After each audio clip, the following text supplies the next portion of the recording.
ویسے تو ہمارے نبی کے اوپر لاکھوں کروڑوں سلام، لیکن کیا آپ کو پتہ ہے کہ سب سے زیادہ انہوں نے ہمارے اوپر جو مہربانی کی وہ کون سی تھی؟ ان کی سب سے عظیم مہربانی کیا تھی ہمارے اوپر؟ وہ یہ تھی کہ اللہ تعالیٰ ہمارے گناہوں کی وجہ سے ہمیں فوراً عذاب میں نہیں پکڑتا۔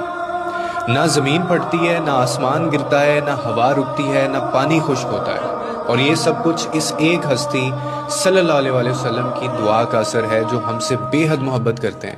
اللہ تعالیٰ فرماتا ہے کہ اگر میں ہر گناہ پر لوگوں کو فوراً پکڑ لوں گا تو زمین پر کوئی جاندار باقی نہ رہے، لیکن ہم پھر بھی باقی ہیں۔ کیوں؟ کبھی سوچا آپ نے؟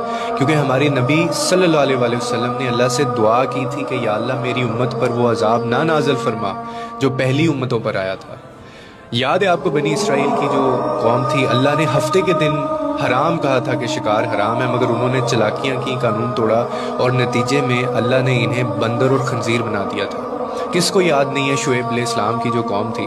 ناپ تول میں کمی کیا کرتے تھے وہ لوگ، اور اس کے بدلے اللہ نے ان پر ایسی تباہی نازل کی کہ زمین ویران ہو گئی تھی، یہ ان کو سزا ملی۔ اور اس کے بعد قوم لوط علیہ السلام کی جو قوم تھی، بدکاری عام تھی، اب بدکاری عام ہو گئی، انہوں نے اللہ کے نبی کی باتوں کو جھٹلایا تو آسمان سے پتھروں کی بارش ہوئی تھی، اور ہر پتھر پہ ان کا نام لکھا ہوا تھا، سب ختم ہو گئے تھے۔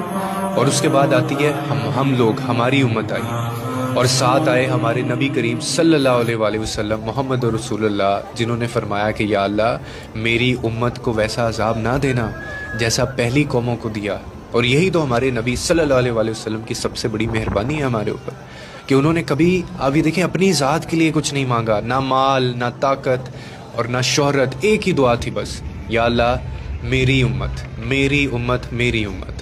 اللہ نے ہمیں نبی کریم صلی اللہ علیہ وسلم کی صورت میں ایک ایسا رہنما دیا جو قیامت کے دن بھی اپنے امتیوں کو تلاش کرے گا۔